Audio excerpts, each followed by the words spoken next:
Salut à tous, j'espère que vous allez extrêmement bien. Aujourd'hui, toute nouvelle vidéo du pourquoi j'ai compris autant de choses sur l'argent à seulement 17 ans. Alors, c'est parti.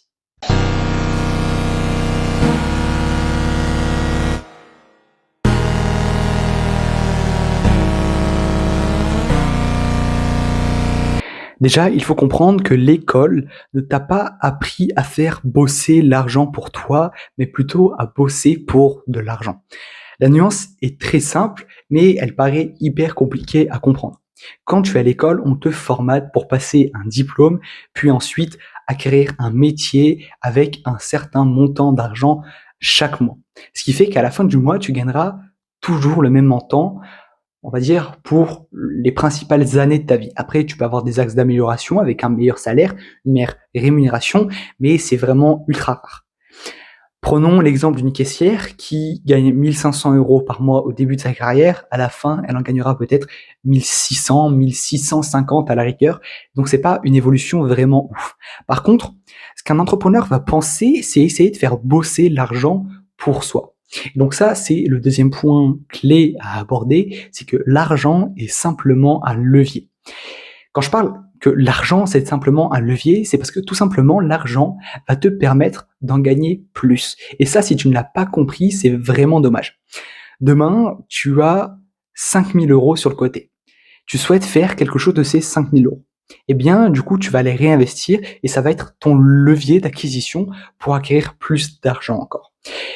Imaginons que tu veux lancer un business de dropshipping, par exemple, et que voilà, tu as ces 5000 € sur le côté, tu vas lancer ton business, mais que ce business de dropshipping n'est pas vraiment ton business aligné, le business que tu cherches vraiment à, à faire paraître aux yeux de tout le monde. Et donc, du coup, tu vas faire ce business de dropshipping et après, tu vas pouvoir, avec les bénéfices de ton dropshipping, pouvoir les réinvestir. Donc, ça va être un levier. Imaginons, tu aimes faire les ongles pour les femmes, eh bien, tu vas pouvoir créer ta propre entreprise, acheter du bon matériel avec les 15-20 000 premiers euros que tu auras pu gagner grâce au dropshipping. Donc ça, c'est vraiment un point clé à aborder. L'argent est simplement un levier d'acquisition pour en gagner plus.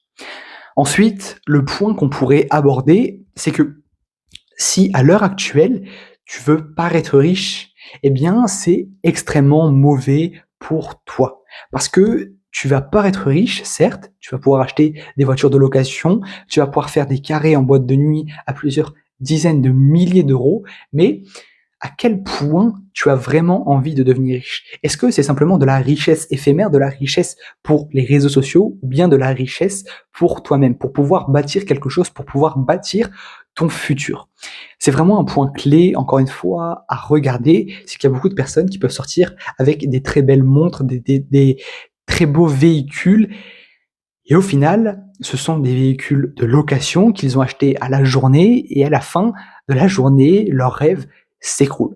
Alors que toi, si tu as vraiment envie de pouvoir conduire une Ferrari, une Lamborghini, eh bien, essaye de devenir vraiment riche. Essaye de paraître le moins riche possible pour être le plus riche dans ton porte-monnaie. À l'heure actuelle, je porte un simple t-shirt noir, un simple pantalon Bershka. Peut-être que la tenue m'a coûté, allez, on va dire, cinquantaine d'euros, même pas, et franchement, 50 €, c'est vraiment mieux, c'est le prix du pantalon à la rigueur. Mais il faut comprendre que je fais pas de l'esbrouf. Donc, si toi, tu as vraiment envie de devenir riche et gonfler ton compte en banque, eh bien, il va falloir que tu arrêtes l'esbrouf, tu arrêtes de vouloir prouver aux autres que tu gagnes de l'argent. C'est bien de gagner de l'argent, mais gagne-la discrètement dans ton coin et ensuite, le jour où tu pourras prouver vraiment, eh bien, fais-le. Et je te le souhaite de le faire. Franchement, je te le souhaite de prouver aux autres que tu peux t'acheter une Lamborghini, une Ferrari, toutes les plus belles voitures du monde. Et là, tu pourras vraiment avoir une revanche sur les personnes qui ont eu une richesse éphémère. C'était les points clés à comprendre et que j'ai compris moi à seulement 17 ans. Déjà, l'école ne t'apprend rien. De deux, essaye d'avoir un levier d'acquisition grâce à l'argent. Évite d'être quelqu'un qui veut paraître plus riche qu'elle ne l'est vraiment, parce que c'est pas en faisant ça que tu vas devenir encore plus riche. Ensuite, comprendre que l'argent est attiré par les personnes qui sont vraiment intéressées du bon côté de l'argent.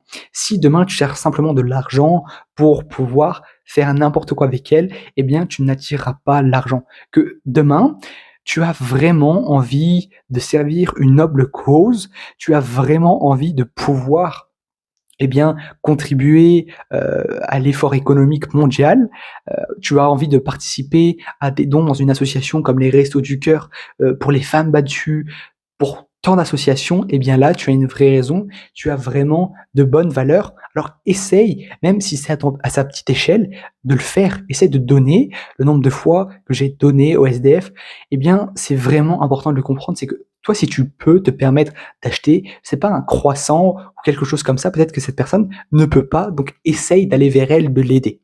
C'était les points clés à regarder si tu es jeune. En tout cas, j'espère que cette vidéo t'aura plu. C'était une vidéo très rapide, mais on se retrouve samedi pour une toute nouvelle vidéo. C'était Raphaël.